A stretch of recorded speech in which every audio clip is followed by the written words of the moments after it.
Welcome back to the radio, my dear listeners. What time is it on your end? And where are you listening from today? A cabin deep in the dry zones, a repurposed attic above a quiet grocery bunker, or maybe just a fold-out cot in the corner of a greenhouse. Wherever you found yourself, I'm glad you're here. This morning, we're somewhere in the year 2062. You've just woken up in a world that ended quietly, not with fire or flood, but with silence and overdue maintenance. Most things don't work like they used to. But each day, you press play on the same cassette tape. It's not just about the sound. It's about the ritual. The reminder that someone, somewhere, once recorded this and meant it. The future may be held together by duct tape and regret, but at least your cassette player still works better than the coffee maker. Without further ado, let's begin. The morning begins without ceremony. No alarms, no broadcast tones, no flicker of screen light. Just the small, private stillness of a room coming back into focus. You haven't opened your eyes yet, but you know the room is there. You know exactly where everything is. The tarp will be tugging faintly in the corner window, loose where the duct tape peeled during last month's windstorm. The counter will be cold. The air will smell faintly of old plastic, metal, and something else you've never successfully named. Maybe dust, maybe memory. Your body reminds you that you've slept curled, not out of comfort, just habit. You unfold slowly. There's no rush. The world outside isn't keeping time anymore. You shift your weight to your elbows, and the cot beneath you sighs, springs grumbling like they're owed an apology. You give them none. Light seeps in, filtered through the patchwork window mesh. Gray-blue, soft at the edges. You used to think the light here was cold. Now it just feels muted. The color of a low-battery morning. You rise without speaking. There's no one to speak to unless you count the cassette. Some mornings you do. You step carefully. The floorboard near the pantry still complains in that particular way, more creak than groan. It's a sound you know the exact rhythm of, like a forgotten song that still gets stuck in your head. You walk around it, out of respect. The cassette player is exactly where you left it, which is not surprising. It lives at the end of the counter, under the shelf with the mismatched mugs and behind the rusted can opener that doesn't open anything anymore. You brush dust off the lid, not out of necessity, just performance. You like the gesture. You like beginning the day with a motion that implies intention. You press play. There's the familiar mechanical hiccup, a soft click, followed by the thin whir of ancient spools remembering how to turn. Then the voice comes through. It's always slightly too loud for the size of the room. The tape was never mastered properly. You'd expect nothing less. The person speaking isn't anyone you remember. Maybe a friend of a friend, or someone from the neighborhood block team who fancied themselves a documentarian. There's no intro. No greeting. Just sound. Ambient, irregular, sometimes narrative, sometimes not. Today, the tape starts in the middle of a story. And I said, well, if the soup still moves on its own, then yes, technically, it's alive. You let it play. The room breathes with you. Nothing dramatic, just the slow, ordinary rhythm of place. You lean against the counter. The surface is smooth from years of elbows, palms, and morning stillness. Outside, something shifts. Maybe the wind, maybe a scavenger, maybe one of those little solar scooters trying to remember how to stay upright. A scraping noise carries through the vent near the ceiling. Could be the neighbor again. They've been reorganizing the same pile of salvaged fencing for the past 6 weeks. You assume it's therapeutic. Or maybe they're building something. Or unbuilding. Either way, it makes for a reassuring kind of sound. Human. Pointless. Repetitive. The water purifier on the floor gurgles to life. A faint hum, then a slosh. It's powered by a solar loop you wired yourself back when motivation was easier to find. It doesn't run consistently, but it runs enough. You look at it like you'd look at an old dog you never really wanted but can't imagine not having. You pull out the chair, a salvaged stool with a cracked vinyl seat, and sit.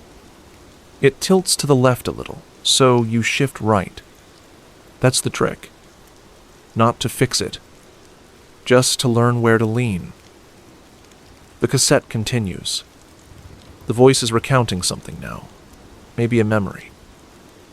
There used to be a bakery on 9th Street, and every morning you could smell the cinnamon 3 blocks away, but only if the wind was right. Otherwise, you just smelled the garbage behind the diner. You close your eyes, not to sleep, just to soften the visual noise. The air hums. The light moves slightly. A strand of hair falls across your forehead, and you don't bother moving it. Somewhere in the hallway, a pipe lets out a sharp, wet cough. You've been meaning to do something about that, but the building hasn't collapsed yet, and you take that as a passive endorsement of your lifestyle choices. You reach for the small tin beside the player, a collection of objects that don't matter and therefore matter very much. A broken watch. A smooth stone. A laminated ID badge from a city office that doesn't exist anymore. A guitar pick. You've never owned a guitar. You look at the tin. You don't do anything with it. You just like knowing it's there. Outside, a pigeon makes a noise that sounds like protest. Or celebration. It's hard to tell with pigeons. Across the street, you glimpse movement behind a curtain. Your other neighbor, maybe. The one with the candle factory in her bathtub. She's resourceful. Or deeply unwell. Probably both. You lean back, just a little. The stool protests again, and you pretend not to hear it. I always thought mornings should come with some kind of prize. Like, congratulations, you did it. You woke up. Here's your medal. Or at least a decent muffin.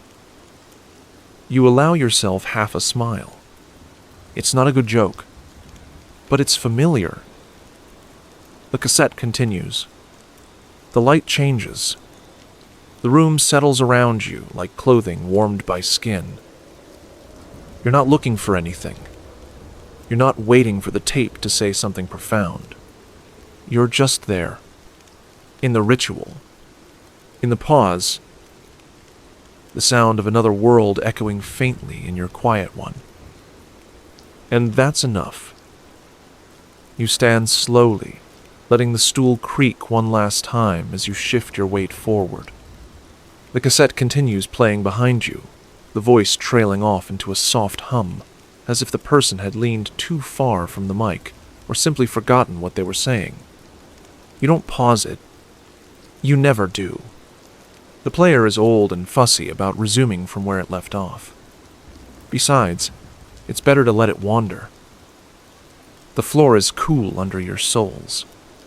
You haven't fixed the insulation since the corner panel came loose, and now the breeze finds its way in around the cracks, tugging gently at your ankles. You don't mind. It's August, or what passes for August these days, and the air has that slightly sour metallic tang that comes after too many dry seasons. You pass your hand over the small solar unit embedded in the windowsill, warm to the touch, barely. Enough to keep the tape running, the purifier gurgling, and the lights flickering in a tired agreement each night. You drift toward the back room. There's no reason. You've seen every corner of this apartment thousands of times, but sometimes you move just to see how it all responds. The hallway narrows where the old supply shelf leans, its legs uneven from a long-ago encounter with a burst pipe and a poorly placed bucket. A faded towel hangs from one of the corners, not because it's drying, but because it hides the broken wall socket behind it. You left it there so long ago it's become part of the wall itself. There's a window at the end of the hall that overlooks a courtyard, or what used to be one. Now it's more of a rectangle, where the wind gathers trash and the occasional hopeful weed. You pause at the window. Someone's made a wind chime out of spoons and old medication bottles. You hear it faintly, a jingle carried through with uncertain commitment. It's a good sound. Makes the wind feel like it's trying. The voice from the cassette breaks back in. And I never liked coffee, but I drank it because everyone else did. There's something about pretending to be normal that makes the day pass easier. You nod. You understand that. You open the door to the storage room. It used to be a laundry closet, maybe. Now it's more of a library. Not the grand kind. The kind that smells like ambition and varnish, but a practical one. Stacks of books with uneven spines and weathered covers, arranged not by title or subject, but by how many times you've reread them. The most worn books live closest to the makeshift reading chair, which is really just an upside-down crate with a pillow taped to it. Your favorites have notes in the margins. Not scholarly notes, just comments. Sometimes single words, sometimes entire conversations you imagined having with the author. One copy of Field Repair for Civilian Infrastructure, Volume Matinee. 2 has an entire argument written across the appendix. You lost the first volume years ago. You still talk to it like it's listening. You pull a book from the middle stack, more for the weight of it than the contents. It's one of those pre-fall home manuals, cheerful diagrams, impossible advice. A section on organizing pantries assumes you have 3 different kinds of flour. You barely have salt. You flip it open to a random page. Section 4. Setting the tone with seasonal table linens. You bark out a laugh so short and dry it doesn't echo. You let the book rest on the crate chair and move on. Your hand trails along the top of a cardboard box labeled Important in marker. You don't remember what's inside. You've resisted opening it because there's power in the unknown. Could be photos. Could be screws. Either way, you like the idea that there's still something in here you don't already know. In the kitchen, the cassette warbles slightly. You pass back through, watching the tape spools rotate unevenly behind the plastic window. The voice is musing now. There's something comforting about a thing that keeps going without checking in, like it trusts you to follow. You whisper, "I'm still here," not loud enough to hear yourself say it, just enough to feel your lips shape the words. You push open the back door. It sticks, as usual, swollen from humidity and age. Outside is your so-called balcony, a reclaimed fire escape with 2 plastic chairs and a plant you're pretty sure is dead but continues to maintain appearances. The air smells faintly of melted wiring and soil. Somewhere below, someone is cooking something that might once have been meat. You don't ask questions about smells anymore.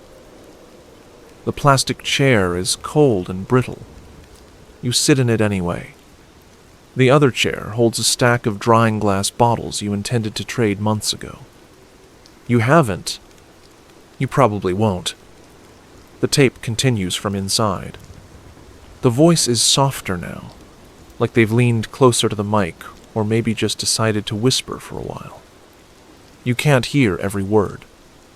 You don't need to. A crow lands on the railing across from you. One of the regulars. You haven't named it, but you've started nodding at it in acknowledgement. It doesn't nod back. Today it brings a wrapper from something that looks like toothpaste. It drops it at your feet like a gift. You offer no thanks, but you tilt your head in what you hope reads as mutual understanding. A breeze lifts a paper scrap from the far corner and spins it lazily. It drifts off the edge of the balcony and out of sight. For a second, it looked like a receipt. For what? You couldn't guess. You close your eyes again, just to see how it feels. Behind your lids, the world continues in soft tones, the hiss of wind through warped metal, the low mechanical hum of a distant grid connection, the faint, persistent murmur of someone else's memory playing through your tape deck. You're not exploring to find anything. You're just walking through the outline of a life you've already built. The spaces between objects have become more familiar than the objects themselves. The rusted edges, the corners where light collects, the feel of certain tiles underfoot, they speak to you in a language made not of words, but of repetition. The cassette still plays, threading its way through the quiet like a wire across a vast room. Outside, the wind shifts slightly, and the spoon chime flickers out a tune that never finishes. You stay standing in the doorway, not deciding whether to go back in or keep walking. You just listen, let the air move. Let your weight rest unevenly across both feet. The day has barely started, but already it's full of motionless things pretending to move. The cassette player is still murmuring in the background by the time you return to the main room. You hear the voice pause between sentences, as if it's thinking about whether to keep talking. Then it does. Something about soup again. Possibly a metaphor, possibly just lunch. You settle back at the counter. Your hand rests near the player, but not on it. The plastic surface is smooth in places where you've touched it daily, corners worn down to a softer curve, dust swept in lazy arcs by the back of your hand. The buttons click with a sort of resigned enthusiasm, like they've accepted their fate as the most consistent part of your life. The tape itself is labeled in smeared marker. Morning, side A. The handwriting is jagged, more determined than neat, the kind you'd associate with a person who never had the right pen.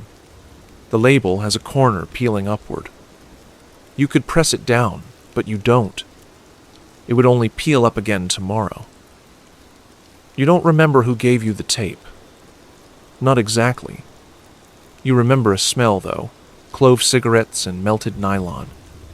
You remember someone leaning against a window frame saying, "It's better with headphones, but you'll make do." You remember the word morning being said like it was a category of weather. The tape has a hitch in the middle, always the same spot. A short flutter where the voice gets swallowed, then resumes a few seconds later. You've come to like it. It feels like proof that the voice had to fight a little to get through. You open the drawer next to the counter and pull out the headphones. Not the good pair. Those died in '59, but the ones with the fraying cord and the right side that still works if you bend it just so. You plug them in, twist the plug until the left channel drops out completely, then press the headphones to your ears. The voice gets closer. Not louder, just nearer. Like someone sitting beside you in a car, staring out the window while they talk. You close your eyes. The chair wobbles under you slightly, and you adjust your weight without thinking. The sun has shifted again. You can feel its warmth now on the side of your face, angled in through the window tarp, just enough to touch one cheek. Dust motes drift across your vision, even with your eyes closed. Or maybe that's just your eyes. The cassette player clicks as it continues. There's a sound you'd forgotten. a dog barking in the background of the recording. Just once. Short. It startles you in a way that doesn't quite reach your body, like being surprised in a dream. The tape says, "There's a kind of quiet that only happens when someone's left the room." Then silence again. The tape never hurries to fill the space. It waits, like it knows you need the pause more than the words. You reach forward and lightly touch the lid of the cassette player. Not to open it, just to feel the warmth it's gathered from working. There's something oddly comforting about its temperature. Not hot, just human.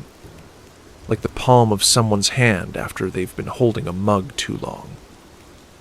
It's the most stable thing in the apartment. The water system fails every few days. The stove hasn't lit since winter, but the cassette player works. Not because it's well made, it absolutely isn't, but because it's simple. A motor, a reader, a speaker. No updates. No networking. Just a job it remembers how to do. Sometimes you rewind it. Not to relive something, but to revisit the sound of it whirring backwards. That's a sound that's almost gone from the world now.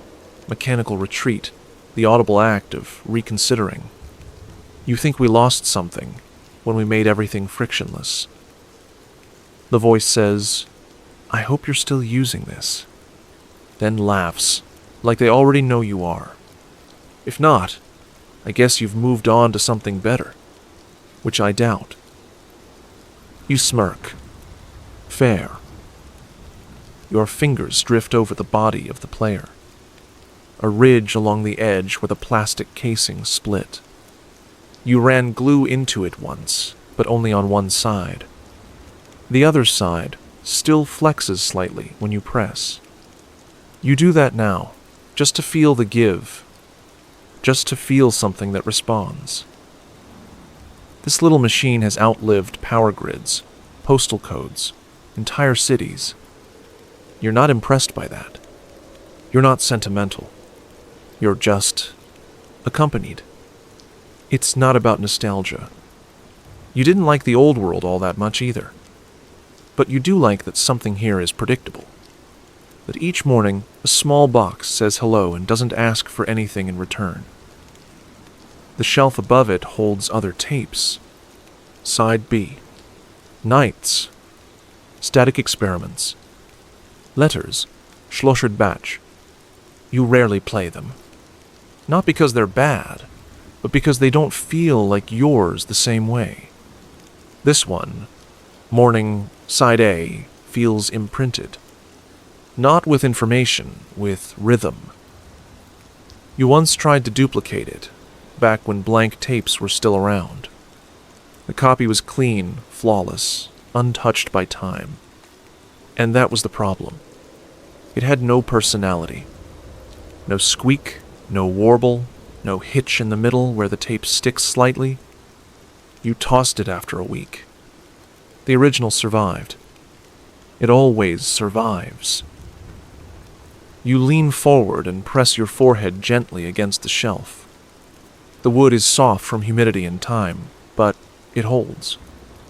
Like everything in here, worn thin but not done. The voice says, "Anyway, if you're hearing this, good morning. I miss breakfast." Not the food, the idea of it. The ceremony. You open your eyes slowly. The sun has inched across the room now, caught in the glass rim of a jar on the table. It scatters a crooked prism onto the opposite wall. You stare at it for a while. The colors are a little off. Maybe that's the jar. Maybe that's your eyes. You take a breath. Not deep. Just full enough to feel the air stretch the ribs it rarely needs to fill completely. The cassette hums on. The tape has no climax. No story. It's just someone else's voice. A thread in the room. A sound that stayed when the rest of the world moved on. You reach out and press your hand over the player, palm flat against the lid.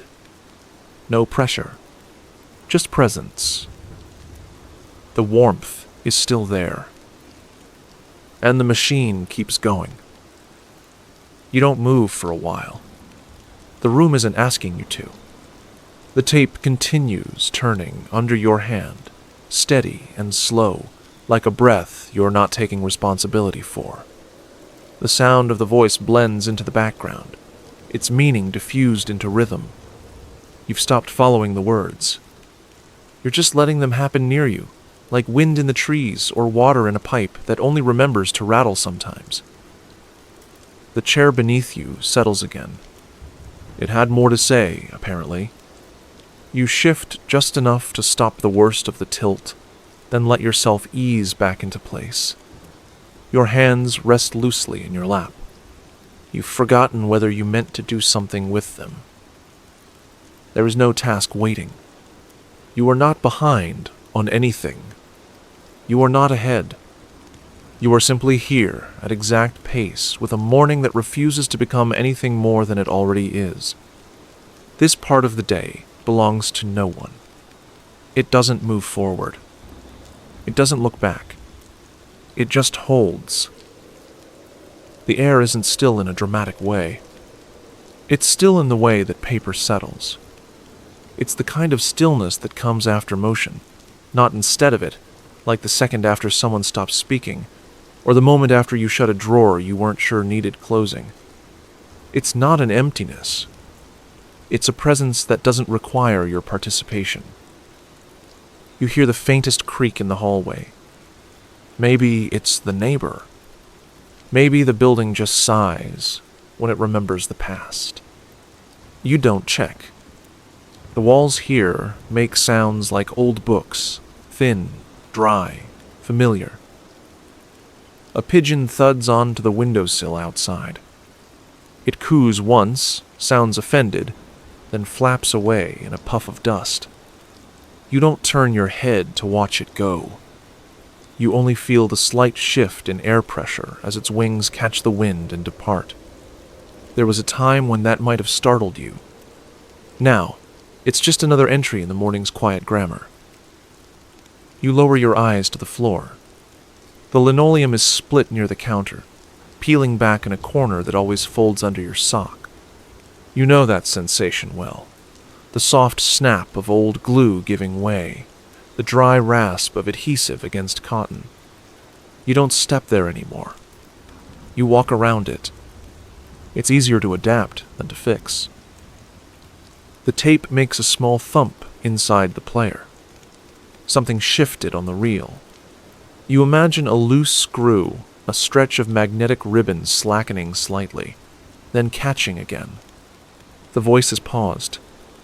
Maybe the speaker took a drink of water. Maybe they stood up to check the stove, or stared out a window with no glass. You like that you'll never know. Your breathing matches the rhythm of the cassette's hum. You didn't plan that. It just happened. One inhale for the speaker's pause, one exhale for their return. You listen without registering. The words arrive like a tide under the door, slow, dissolving, consistent. You adjust your posture slightly. Not to get comfortable, that's too ambitious. Just to reintroduce your limbs to the idea of presence. The skin behind your knee itches, then forgets why. The tape continues. The speaker is saying something about the weather, maybe. Or soup again. They often loop back to food. You assume they recorded this in a kitchen. There's a certain echo, a tiled loneliness you recognize. A faint breeze slips in through the tarp seam above the window. It carries the scent of dry metal and last year's rain. The scent doesn't belong to now. It's borrowed from another day, possibly someone else's. You close your eyes again. The darkness behind your lids isn't total. There's a reddish warmth, a faint awareness of the light beyond your skin. You don't try to deepen your breath. You just notice it, You let it go where it wants. The tape murmurs, I used to have a chair that made this exact noise. I miss it, but not for emotional reasons. Just because it held me at the right angle. A moment later, a chuckle. Then, silence again. You smirk.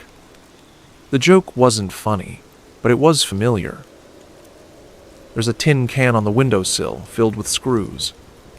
You once planned to sort them by size, then realized you didn't care. The can sits there still, partly rusted, vibrating ever so slightly when the wind moves through the building. It hums in a way only you notice. A harmony for mornings like this. The world has not requested anything from you today. That might change later. A knock, a request, a loose panel to tape down again, but not now.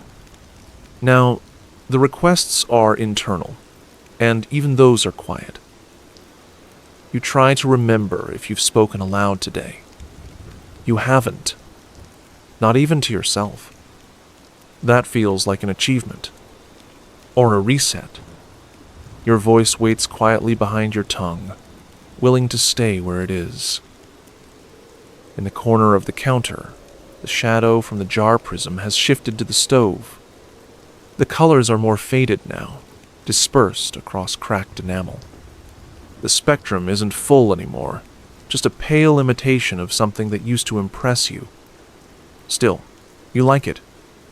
You watch it stretch and soften, the way your body does when you lie flat too long. The tape says, I had a dream where I was late to something, but no one noticed. That was the best part. You nod slowly. You've had that dream too, or something adjacent. Or maybe it was real, and you've decided to file it under dreams to reduce its importance. Outside, the wind chime made of medication bottles clicks softly. The sound is uneven and half-hearted. You've grown fond of it. Every time you hear it, you imagine the person who built it, hands careful, or maybe impatient, tying knots that now unravel quietly in the breeze. The tape hums again. The speaker has gone quiet, but they haven't stopped. You know the difference. You recognize the kind of silence that's just breath, gathering itself. It's a good silence, a trustworthy one. You shift your weight again. One foot slides slightly across the floor. The sound it makes is so soft it barely qualifies. But it's enough to feel real. This is what mornings are now. Not events, not progress, but permission. To sit. To stay. To return to the same spot, knowing it'll still hold you. You press your hand flat to the counter. You don't push, or grip, or brace. You just make contact. Your skin warmed by a patch of sun no larger than your palm. The cassette continues. The chair creaks. A pipe in the ceiling settles. And somewhere, a crow mutters its opinion to the empty sky. You don't reply. You stay seated. The light doesn't move quickly, but it moves. That's enough. If you've been enjoying the story so far, take a moment to subscribe to Quilloren Radio. There's a new sleep story every night, slow, calming, and always here to keep you company. Thanks for being part of this quiet place. The tape rolls on. You let it. You lean back slightly in the chair, just enough to feel the edge of the seat remind you that comfort is a temporary agreement, not a promise. Your back adjusts to the idea.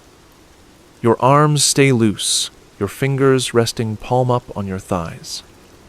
You don't plan to move them. You probably won't. The voice on the cassette is quieter now, less like it's trying to explain anything and more like it's just remembering near you. The words meander, a mention of public transit, then something about a chair with wheels, then a soft apology that doesn't clarify what for. Your eyes fix on a crack in the ceiling. You've never quite figured out how it got there. You imagine it appeared gradually, not all at once, a slow drift rather than a shatter. The crack branches like a river delta, reaching nothing in particular. It reminds you of old subway maps. You used to ride the 7 train. You're not sure what city it was anymore. You want to say Chicago, but the numbers don't line up. Or maybe they changed after the floods. Either way, the train was above ground for most of your route. Steel track, warm seats, a squeaky sliding door that always opened half a second late. You rode it each morning to a job you couldn't quite describe to anyone at parties. You remember the station's concrete stairs, always damp, no matter the season. You remember the turnstile catching your bag on the way in. Every time. You adjusted for it, but it still surprised you. There was a bakery just outside the exit. They made rolls the size of your palm, glazed to a shine, sold in paper bags that melted if it rained. You ate one every Tuesday. Just Tuesday. You don't remember why that rule existed. Your job had fluorescent lights and a window that faced the wrong direction. You worked at a desk with a laminate surface that peeled upward in one corner. You stuck it down with tape. They gave you a headset. You didn't mind the headset. It kept people from thinking they could walk up and ask you things. There was a woman 2 cubicles down who talked to herself while sorting paperwork. Not muttering, full conversations. You never caught the other side. It was like listening to half a podcast that never paused for ads. You wore the same shoes every day. Black, flat, dull. They squeaked on tile. You tried to fix them with dryer sheets once. Didn't work. You just learned to walk softer. Your lunch breaks were silent. You'd sit outside on a bench made of hot metal slats, eating something wrapped in foil and watching the same car pull into the same spot every day.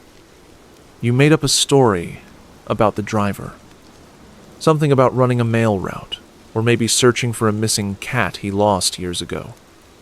You never saw him go anywhere. Just arrive, sit for 10 minutes, and leave. You remember that job lasting 4 years. Or 3. All longer. It's hard to measure time from that stretch. Days blurred. You kept a calendar with a quote at the top. Today is the beginning of anything you want. You remember crossing it out once and writing, "Today is the middle of what you've already agreed to." That felt more honest. You left the job with no notice. Not because of anything dramatic. Just because the ceiling started dripping one morning and no one else seemed to think it mattered. You took it as a sign. Or an excuse. Either way, you didn't come back. You moved to a smaller place after that. Shared walls. Thin carpets. A neighbor who played trumpet on Tuesdays and Thursdays. Not badly, just often. You liked him more than he liked you. That worked out fine. You worked a few other things. Short-term jobs, odd tasks, a temporary stint inventorying old library books for a storage facility no one remembered owning. You found a page in one that just said, "Do not follow the map." You carried it in your pocket for months. You have no idea where it went.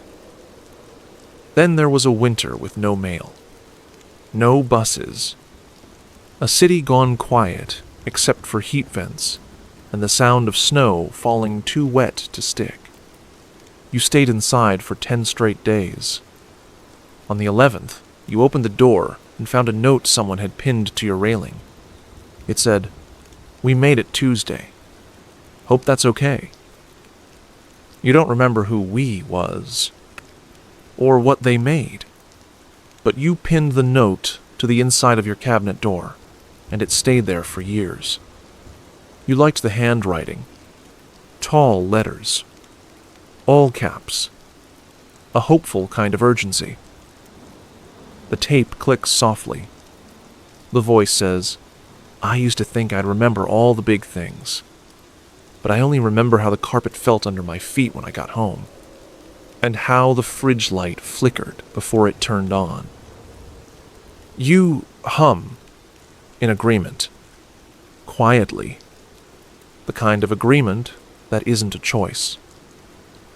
You remember the city less than you remember its noises, the way buses sighed, the particular silence of vending machines, the static flicker of CRTs still running in break rooms long after anyone watched them. You remember the sound your keys made in that old lock, a hollow, forward-tilted clack that felt like progress. There were smells, too. Not dramatic ones, the scent of warm plastic, cheap soap, cold metal, the odor of coins, the faint sweetness of overheated wiring. You remember that smell from a dozen microwaves. And now you sit in a room warmed by sun and powered by a tape you didn't make, listening to a voice that never names itself. This is not where things started. You know that now, not just logically, but viscerally. This quiet isn't original. It's something you've drifted into, earned by fatigue, padded by time. The voice keeps going. You let it. You're not nostalgic. You're not regretful. You're just at a distance from the person who took the 7 train every morning. Enough distance to let them fade gently, like a picture printed on thin paper, handled often, remembered differently each time. And the cassette rolls forward. There's a sound, a gentle rattle, not from the cassette, but from the shelf above it. A slow shift of weight. Maybe the tapes up there adjusted themselves. Maybe something settled in the sun. But it's just enough to bring your attention back to the room. To now. The sun's moved a few inches further. Its light crosses the table at a new angle, catching a spot it didn't reach earlier, the rim of a coffee mug you left there days ago, maybe longer. The mug is empty, but the light fills it, makes it look whole again. Warm. Even useful. The warmth on your arm deepens.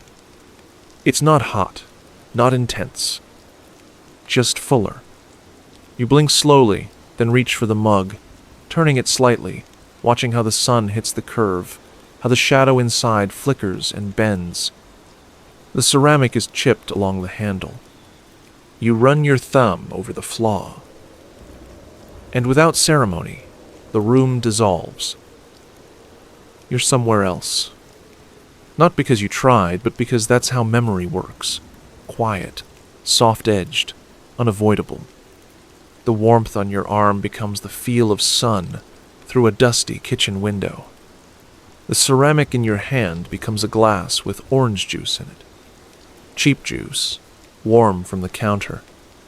You didn't shake it first. You never did. The kitchen is narrow, and the floor has grit. You're barefoot. The soles of your feet remember a crumb you can't find. The radio on the fridge hums an ad for something you didn't need. Tires, maybe, or cough syrup. The woman on the radio has a voice that could sell anything, but probably doesn't want to. The apartment is your first on your own. It smells like boiled rice and fake lemon cleaner. The fridge hums constantly. You've taped a note to it. Stop complaining. You thought that was funny at the time. It's morning. You don't have to be anywhere yet. A rare day off. The kind you forget how to use properly. You've opened the window for air, and now there's too much of it, too much sound, too much breeze, too much city seeping in. Down on the street, someone is sweeping the sidewalk with long, slow drags. The sound of bristles against concrete is almost rhythmic. You can't see them, but the pattern tells you they're working in squares, methodical. You imagine the broom catching on a crack, the sound changing pitch for a second, then settling again. You stand by the sink. It leaks, slowly, but only when you use hot water. You've learned to ignore it, or at least negotiate with it. A dish rag underneath absorbs the argument. There's a small calendar pinned to the wall beside the fridge. You haven't flipped it in 2 months. You like the photo on the wrong month better, a cracked highway under a pink sky. You've never been there. You like that it looks like the kind of place where nothing ever has to happen. A cat meows somewhere nearby. Not your cat. You don't have one. You think about leaving out some water anyway. You lean against the counter. The edge cuts into your hip a little. The plastic trim is peeling, and your shirt catches on it when you move too fast. So you don't. The kitchen clock ticks once, then skips, then catches up. The second hand does that thing where it hesitates, then surges forward. It's only wrong by about 3 minutes, but you stopped trusting it months ago. Still, it stays. You'd miss the sound. You pour yourself another glass of orange juice. Still not shaken. Still warm. Still yours. You take the glass and step into the tiny living room. The carpet here is too thin, barely disguising the wood underneath. Your feet remember every nail head, every staple that didn't sit flush. You step around them on instinct. It's a kind of dance. One you've done often enough that you no longer think of it as movement. Just correction. You sit on the floor, not the couch. The couch is too low and too loud when it shifts. The floor gives you silence, and that's worth more. You lean back on your elbows. The sun reaches your knees. You think it might rain later, but only because the birds are quiet. The street sounds change. A bus sighs to a stop. The same commercial comes back on the radio. Something about a new detergent. The woman's voice hasn't changed. You wonder if she knows she's looping, or if she thinks each version is new. You finish the juice. You rest the empty glass beside you on the carpet. It leans slightly, then holds. For a moment, you feel like the glass, tilted but functional. A distant dog barks once, without conviction. The birds return, slowly. Someone laughs nearby. You don't know the person, but the laugh sounds familiar. Not the voice, the rhythm. You smile, without really knowing why. Then the light in the room shifts again. Just enough. And you're back in the present. Your thumb still rests on the chipped handle of the mug. The sunlight still fills the cup. The warmth still touches your arm in that same persistent way. The cassette murmurs on. You catch only a few words. Street corner, window lock, wrote it on my hand. You stay still, letting the warmth do what it does, letting the mug sit heavy in your palm. The memory doesn't end, not exactly. It just becomes part of the room again, part of the light, part of the dust, part of the silence you're sitting in now. And the morning continues. You're still holding the mug. Not tightly, not as if it's important, just because you never set it down. The ceramic has cooled a little, or maybe your hand has warmed it. Hard to say. The distinction doesn't matter. The light has shifted again. Not much, just enough to make the shadows stretch in new directions across the table. You let your gaze follow them. There's nothing dramatic about the change. It's a quiet signal that the day is moving forward, with or without your participation. Your thumb rests against the curve of the handle. You trace the chip again, not because you forgot it was there, but because it still feels unresolved, like an old sentence that never found a period. You stare at the shape of the damage and wonder, quietly, what else you never quite finished. There were things, once. Not ambitions, exactly. Those are too heavy, too official. These were more like sketches of a different self. Lives you almost wandered into. You remember wanting to be a translator. Briefly. You liked the idea of carrying meaning between people who couldn't reach each other. You imagined sitting at a small desk in a foreign place, listening carefully and choosing the exact right word. You practiced in your head, at cafes, on buses, at night in bed. But your pronunciation was terrible, and you never liked correcting anyone, especially yourself. You still own the dictionary, though. It's propping up a shelf. You also once thought about working with plants. Not in a poetic, dreamy way, not growing secret gardens or whispering to herbs, just keeping things alive. You liked the calm repetition of it. Water, soil, light. You pictured yourself in a greenhouse, maybe somewhere with less noise. But you forgot to water your own once, and when the last one gave up, you told yourself it was just a phase. You still remember how the leaves turned inward, like they were trying to apologize. There was that one time you almost signed up for night classes in drafting. Not design, not architecture, just the precision of lines, angles, diagrams that meant something to people who spoke in drawings. You liked the idea of knowing how to describe something clearly without ever using words. But the class filled up before you registered, and you never checked back. You think now about how none of those choices would have fixed anything. That's not the point. They weren't escapes. They were variations. Other doors you passed by, not locked, not even closed, just never opened. Some part of you assumed they'd always be there. You shift slightly in your chair. It groans again, familiar and reluctant. You've never liked this chair. And yet you've never replaced it. Not because you couldn't, but because it always seemed too involved. Some things stay simply because they already fit the space. You remember, distantly, wanting to learn how to bake. You bought measuring cups.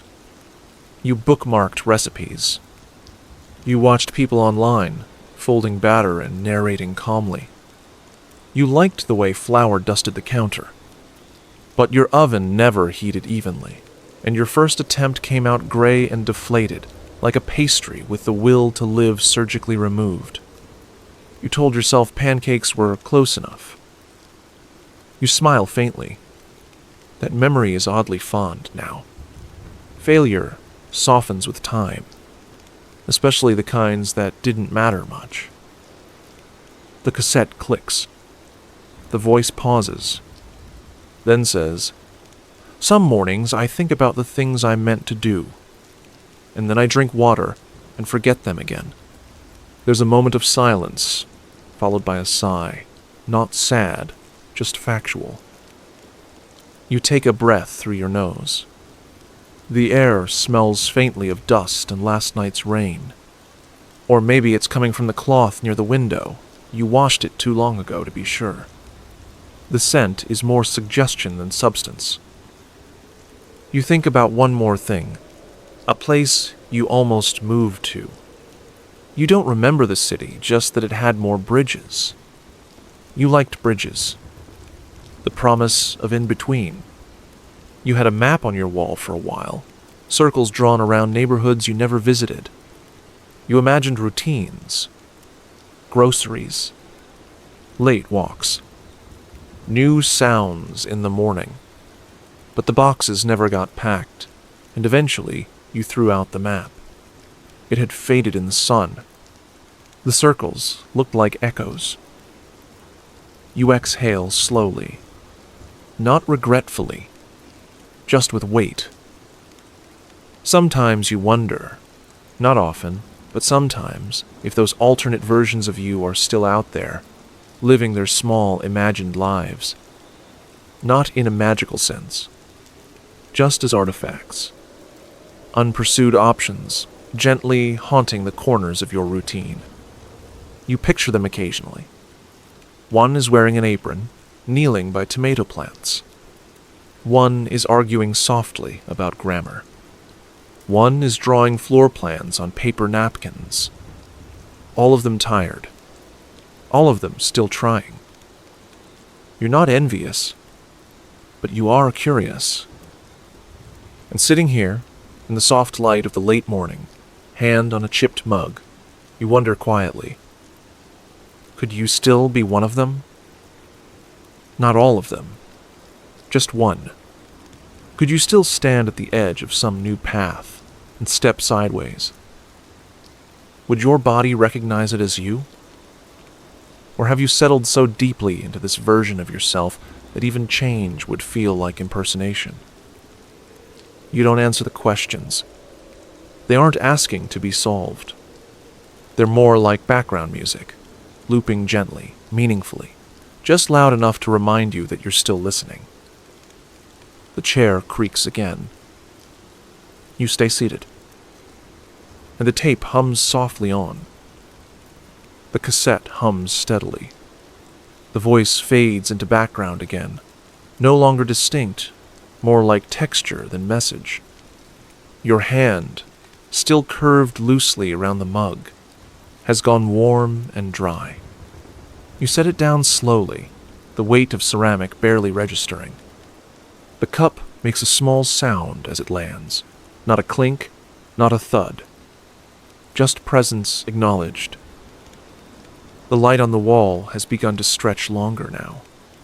You notice it without checking the time. The angle says enough. Another part of the day is arriving. Not with fanfare, just with inevitability. You lean back, spine folding into the same worn alignment the chair insists on. Your head tilts slightly toward the window. Outside, the sky holds no urgency. Pale, dry, still deciding whether to commit to blue. And you begin to drift, not into sleep, but into distance. You picture this room 40 years from now, or 50. A quiet future, one you won't be part of, but can still imagine in detail. The walls might be the same. Someone may patch the peeling corner near the counter, or just paint over it. Maybe someone will finally scrape off the residue left by the old tape you used to hang things with. Maybe not. Maybe it'll just yellow further, until it becomes part of the wall's personality. The chair? It'll be gone. You can't imagine anyone else tolerating it. But maybe it gets repurposed, used as firewood, or found by a sculptor who sees beauty in cracked joints and stubborn upholstery. Maybe someone says, there's history in this thing, and means it. The cassette player might still work, absurdly.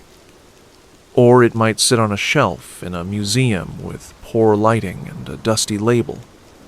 Personal audio device, 1990s, 2060s.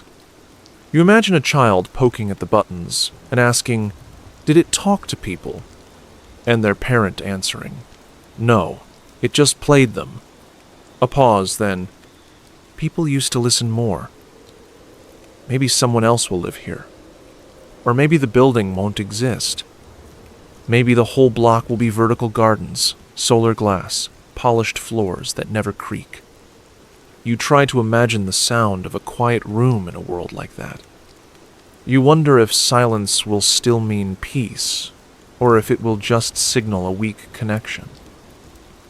You imagine a worker, decades from now, stepping into this space not as a home, but as part of their shift. Maybe they maintain the systems now. Maybe this place gets folded into infrastructure, water routing, climate control, waste distribution. Everything repurposed. No corners for sitting. No windows you can actually open. Will someone stand in this spot, where you are now, and pause? Will they lean against the same counter, unaware of how many elbows once did the same? You imagine them glancing at a terminal, adjusting settings, waiting for a confirmation beep. You hope their chairs are better. You hope their shoes don't squeak. You wonder if they'll notice the floor dips slightly near the stove. You wonder if they'll feel it and not know why. If something in them will say, quietly, "Someone used to stand here every morning, even if no record proves it." Will the cassette still be here? Maybe it gets lost. Maybe it gets digitized and indexed under personal archive, domestic voice. Maybe no one plays it again. Or maybe someone finds it during demolition, dusts it off, and presses play. You hope they don't laugh. You hope they sit with it for a moment, just one, and listen to the voice say something like, "I used to write lists just to feel organized. Then I'd lose the lists." You smile faintly. It's possible no one will remember how any of this worked. Not the cassette. Not the shelves. Not the logic of drawers sticking for no reason. Not the way the morning light crossed the sink just right if you opened the blinds halfway. You wonder how much muscle memory can survive without muscles. Will anyone know why there's a string tied to the cupboard handle? You tied that. Years ago. It once held up a calendar. You left it when the calendar fell. A small relic of a task completed halfway. Will someone think it was important? Will they think it had ritual significance? Will they cut it down with purpose, or leave it out of respect? You picture a future where voices are preserved perfectly, where no one forgets, where sentiment becomes a currency, traded, scored, sorted by algorithm. You imagine people curating their memories like playlists. A folder labeled, "Things I Almost Became." You wonder if they'll be able to feel the dust on a countertop when they remember. You hope the future still has mornings. Not productive ones. Not measured in steps or streaks or streak-free glass. Just quiet ones, where a person can sit in a soft chair or an ergonomic module, if that's what it becomes, and listen to someone speak without agenda. A morning where silence counts as communication. Maybe this room will be part of someone's memory, even if they never lived here. Just a feeling they had once, in a place they visited, that reminded them of something they couldn't name. Maybe they'll call it familiar. Maybe they'll sit with that. You wonder if people will still own mugs. If drinks will still be hot. If warmth will still mean care. Maybe they'll just rehydrate packets or sip from flavor cartridges. You hope they miss holding something solid. Something with weight. Something that could chip and still be useful. You smile again. It's a small expression, barely an event. But it's there. A muscle honoring a thought. You think, for just a second, of the worker who might replace you. Not literally, but spiritually. Someone who sits where you sat, turns something on, listens to something quiet, then gets up again. Maybe they won't remember you. But maybe the room will remember how to hold them. You take a slow breath. Not dramatic. Just complete. The light on the wall grows a little longer. The cassette hums along, its rhythm unchanged.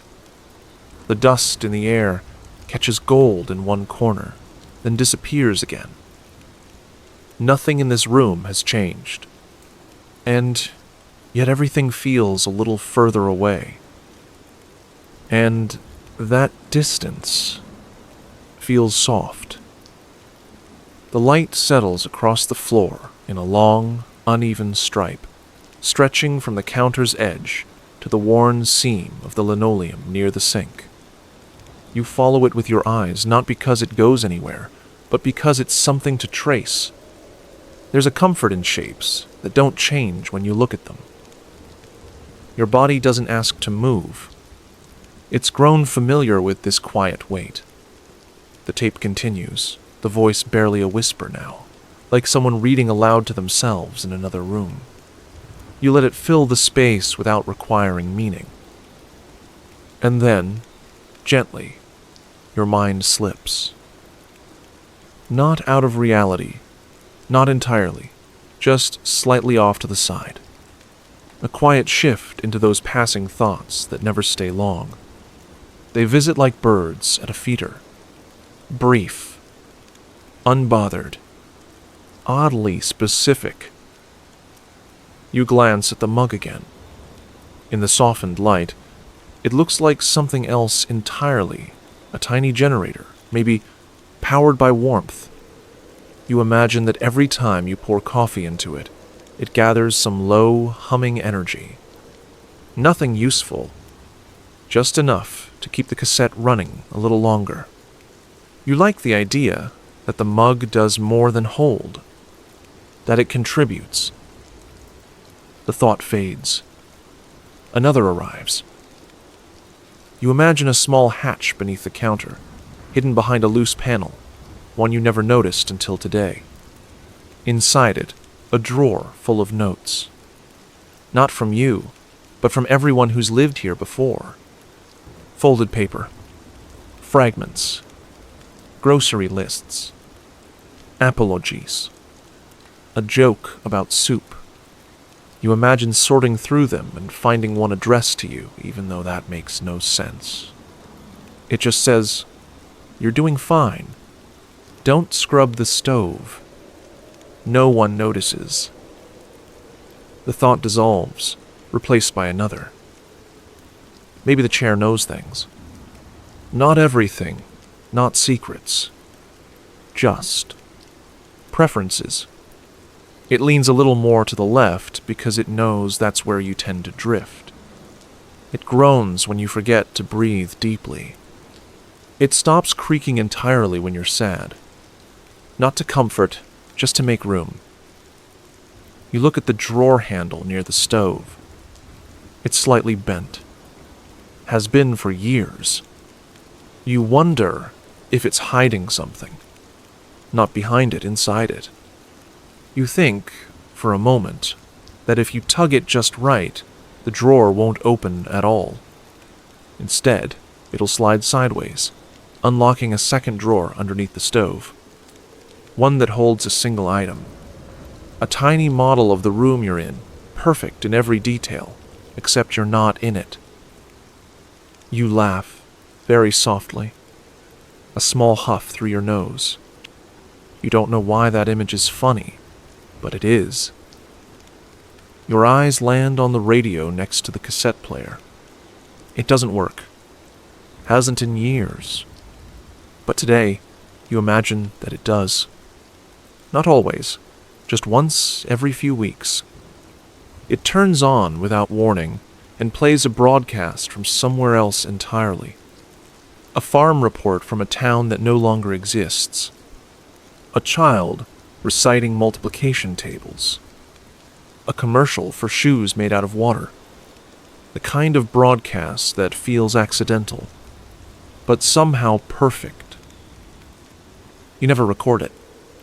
You just listen. And when it fades, you nod, like someone was trying to reach you in the gentlest possible way. The thought passes. You imagine the dust in the room is choreographed. Not in an obvious swirling ballet, just a subtle agreement. Certain specks rise only when the cassette plays. Some gather near the light. Others hover by the door.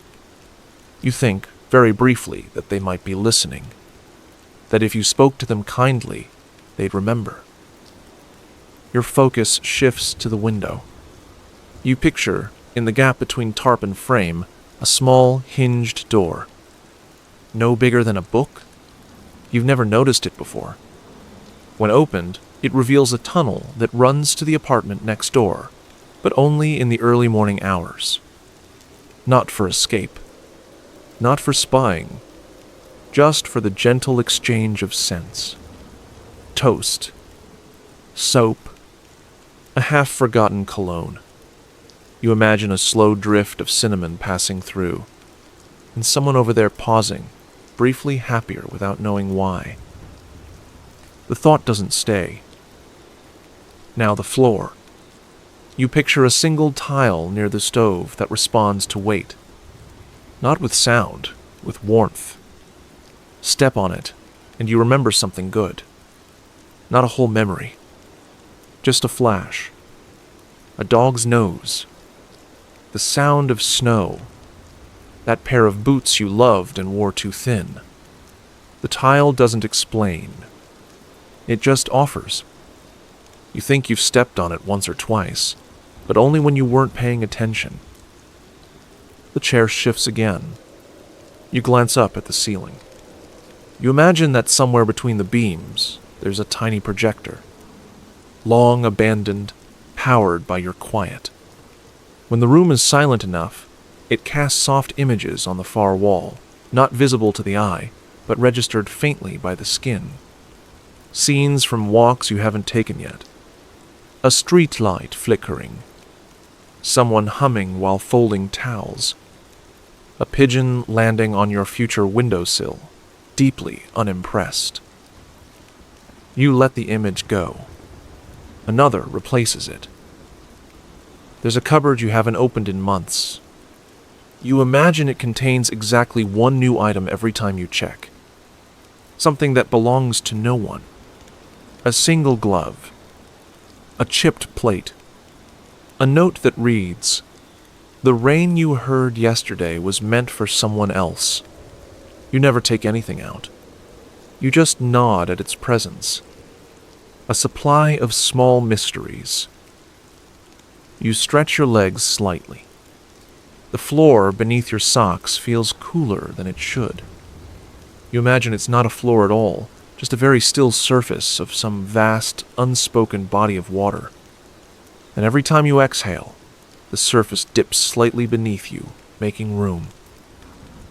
You imagine the voice on the tape changes based on your posture. If you slouch, it tells stories.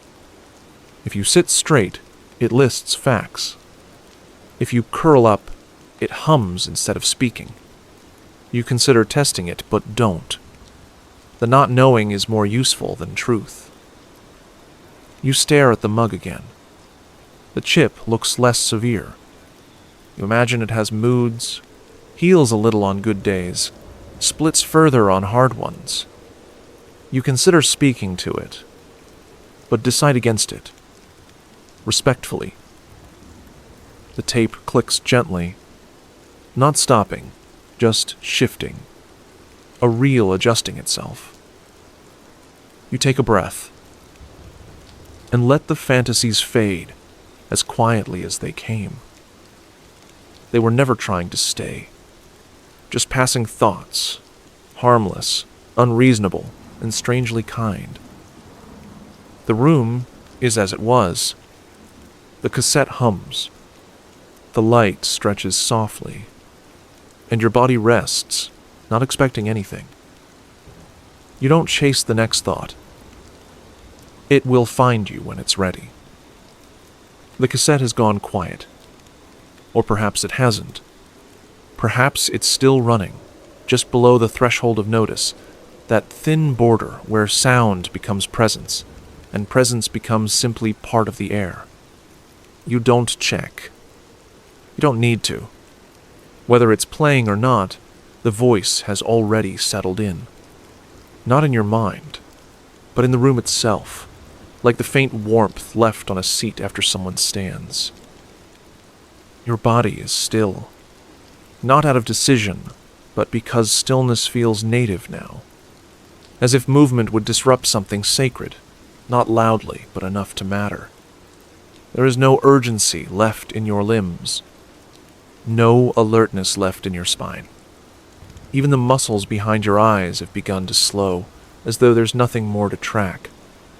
The room is no longer something you observe. It's something you reside within, gently and completely. The light has changed. Again, of course it has. It always does. But this time, you didn't notice it happen. There is only the result: longer shadows, softened corners, a new shade of warmth against the edge of the counter.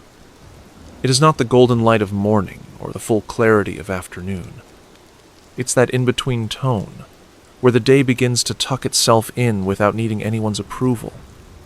Even the dust has grown quieter, settling rather than floating, its movement more suggestion than action. The chair beneath you has stopped its occasional complaints. Not because it's mended, but because you've stopped shifting. You've made peace with its shape, or it with yours. The fabric no longer feels coarse, just familiar. The way a worn book's spine becomes soft with use, its edges molded by palms that once held it without thinking. You can feel your back resting more fully now, not with collapse, but with release, the kind that only arrives when you've forgotten you were holding tension in the first place. The mug remains on the table, still half turned toward the window. You remember setting it there, but the memory has softened. The chip on its rim is visible in the edge of your vision, but you don't need to look at it directly. You know its curve. You know the coolness of ceramic, the way it holds heat long after the liquid inside is cooled. If you moved your hand, you could touch it. But you don't. Not out of restraint, but because the urge never arrives. The air is neither warm nor cold. It simply is. A stable in-between, like the pause between thoughts, or the moment just before a yawn. Not restful because of what it is, but because of what it no longer demands. There's nothing to regulate, nothing to adjust. Your breath, now slow and complete, moves through your body with the consistency of a tide at slack water. No pull, no push, just gentle arrival and retreat. Somewhere beyond the apartment, life continues. You know this. You could name it: the distant hum of traffic, the faint bark of a dog several blocks away, the irregular cough of a vent cycling through its daily rhythm. But those things no longer register as events. They are part of the blanket now, part of the low, steady thrum that wraps around your space like a second skin. You're aware of them only in the way a plant might be aware of rain, not as stimulus, but as condition. Your eyes remain open, but barely. Not in alertness, but in witness. You no longer track shapes. The outlines of the furniture have blended into each other. The corners of the room have lost their crispness. Even the light on the floor seems to hesitate now, its lines no longer sharp, its glow no longer directional. There's no center of focus, just atmosphere, just presence, just the room being exactly what it is. You remember the cassette again, not the tape, but the act of playing it, the habit of it, the ritual. You wonder, in a thought so faint it might barely qualify as one, whether the machine will still function tomorrow, whether the tape will stick or fray or loop. You wonder what it would mean if it didn't. But the question doesn't linger. Like a vapor, it dissolves before you can follow it. Time has thinned, not in a dramatic way, not as if you've lost track, but as if tracking was never required. You know it's later than it was. You know the light proves that, but the knowledge holds no weight. It merely rests alongside you. The clock ticks. Perhaps. Or not. It no longer reports. It just exists. Your breath continues, slower now. The inhale no longer pulls. The exhale no longer falls.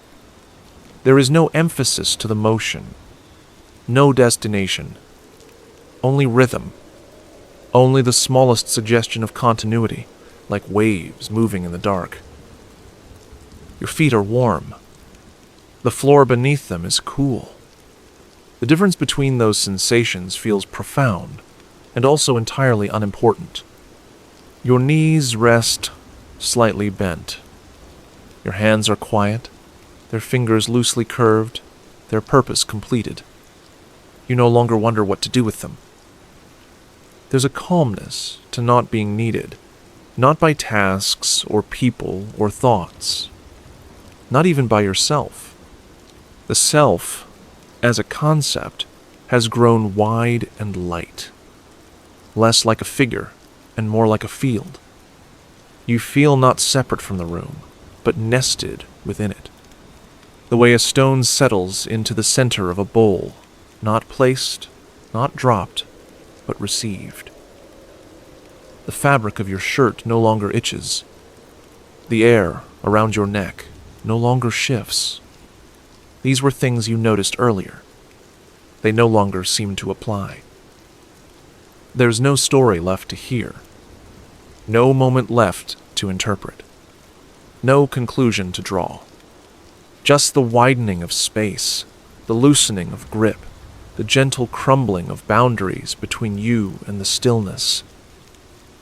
You don't notice the final click of the cassette, or the absence of it.